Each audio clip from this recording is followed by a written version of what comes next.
I'm not a disbeliever. Okay, I'm not a hater. I'm just like neutral on the Royals. I'm not buying. I'm not selling. I'm not touching it. Like I'm just waiting. Okay, I'm not. You're seeing the thing work, and you're like, if I touch it, it might break. I don't want to touch it. I'm doing the opposite. My fat ass is going to make this bandwagon fall apart if I hop on it. Okay, is how I feel. No, there's room. There's room. Please come join. Okay. So here are my areas of concern. Okay. One, you mentioned two things: strand rate and runners in scoring position. And runners in scoring position.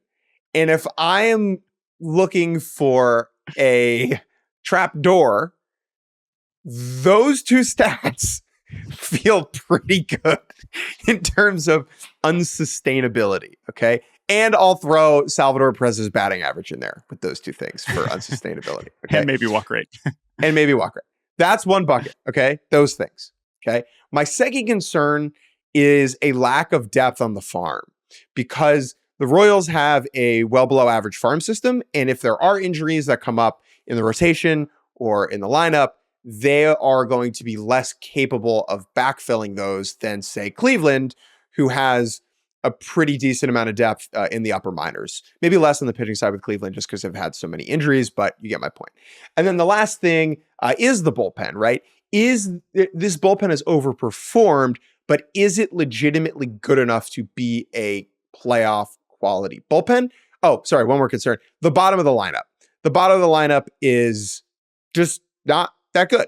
It's not that good. It has not been that good. They have won all these games without it being that good. And I have doubts about whether it will turn around. So with all of that gray rain cloud that I have just thrown upon your head, Mr. Eisenberg. Yeah, geez, where's my umbrella?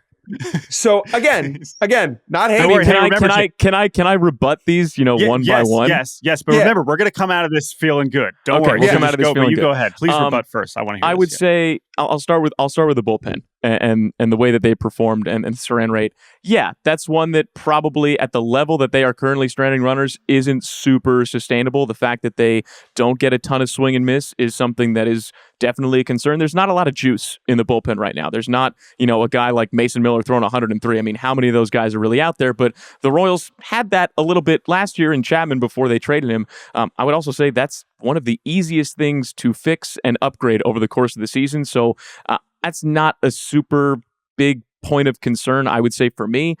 There also are some guys that are in the minors or currently rehabbing right now, like Carlos Hernandez is almost done with his rehab assignment. He can bring some juice. Will Klein pitched pretty well in his major league debut. It was only one inning, but he was throwing in the upper 90s. James MacArthur does have, 95 plus in the tank. And, who knows? There are some other guys that might emerge out of the blue somewhere. We saw John McMillan kind of come out of the blue last year. And McMillan hasn't exactly had the best start of the season, especially in terms of strikeouts and walks, but there could be a John McMillan type that emerges out of the blue somewhere on the bullpen side of things.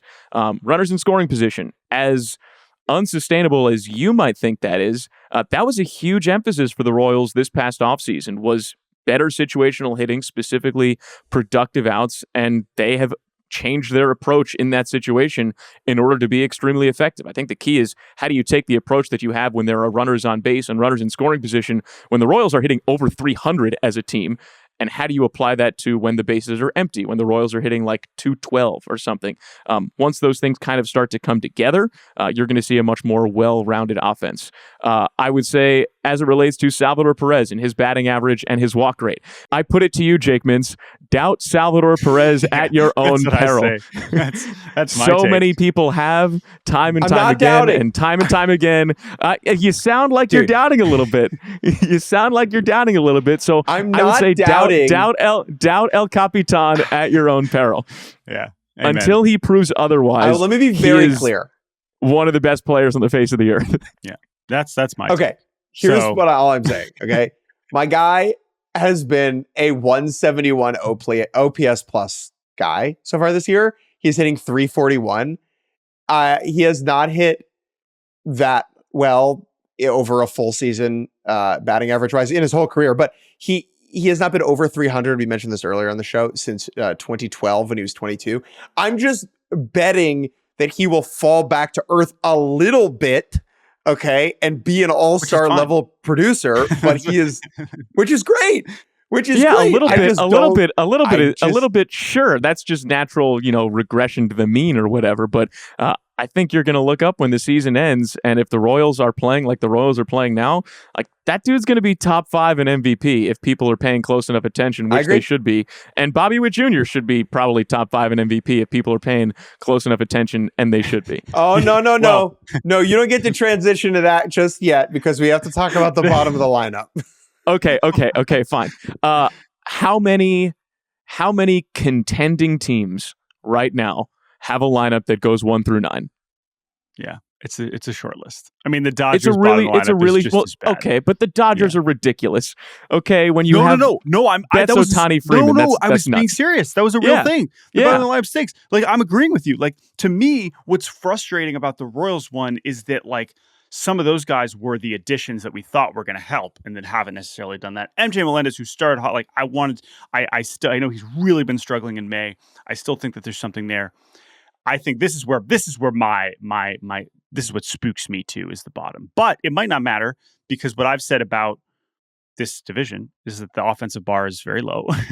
And if you have enough, like Bobby Witt Jr., but I will say, of the guys who are struggling right now, who are you most like? I think they're going to be all right. First, I'll tell you something that confuses me about this team right now, and this is related to the bottom of the lineup. I'll say first, Kyle Isbell has been pretty solid in the number 9 spot, and he's playing Gold Glove caliber defense in center and doing offensively pretty much all that you were asking of him.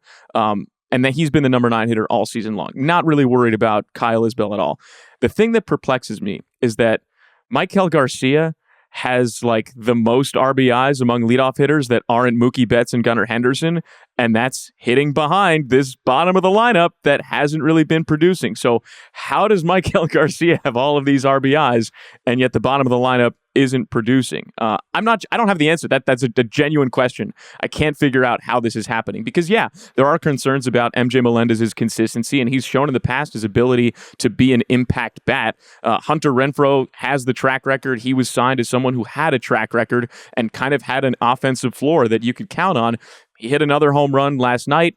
Hopefully you're seeing signs of it turning around. He's traditionally been a slow starter, so I'm going to go on the side of optimism there with Hunter Renfroe because he's been there and done that. I think you could say the same thing about Adam Frazier. Has either of those guys performed to the level to this point that you would expect from them offensively? No, but it's also the end of May, and because the other bats in the lineup have done as well as they have, it hasn't been as glaring because it hasn't been the thing that's been holding this team back. It's been something that's when you've gotten contributions from them, it's helped propel them forward. And so, yes, the bottom of the lineup, it's a concern. At the same time, again, how many contending teams have a 1 through 9? I think the Royals right now are pretty solid 1 through 5, and then 6 and down, you kind of take what you get for right now. But again, somehow Michael Garcia has 32 RBIs or something. So what do I know? Okay, so let's meet just quickly, and then Bobby Witt. You're right that specifically in the division that they play in, no one has a 1 through 9, and that is why I feel optimistic about them. However, I would say the Yankees and the Orioles and definitely have them, and the Braves, and even the Dodgers, and probably the Phillies. So like the best teams do indeed have. Yeah, but let's just take a step back and realize that you're talking about the Royals in the same breath as the best teams in baseball, and that is something that needs to be acknowledged. Bingo. And that is exactly why altogether we wanted to have you on, and we wanted to talk about the Royals and the good vibes that are around this team because they are in the conversation. We are talking about them in this way and not in the man. That's bad. So let's finish with the thing that is going better than anything else. It's way more fun to have this conversation. Let's talk about Robert Witt Jr. So I'm going to ask a very simple question and just let you go. What makes Bobby Witt Jr. special? Everything is the simplest answer. He can hit for power. He can hit for average. He can run like pretty much nobody else in baseball other than maybe like Ellie De La Cruz. His defense at shortstop is the best in baseball. What category am I missing right now? because I'm missing something. But I mean, he does He's everything. also really cool. He does, yeah. He's also really cool. I mean, he's become a leader in the clubhouse in the way I think everybody hoped that he would. I think having the contract extension definitely helps, but I also think just year 3, like full on year 3 in the big leagues, absolutely helps.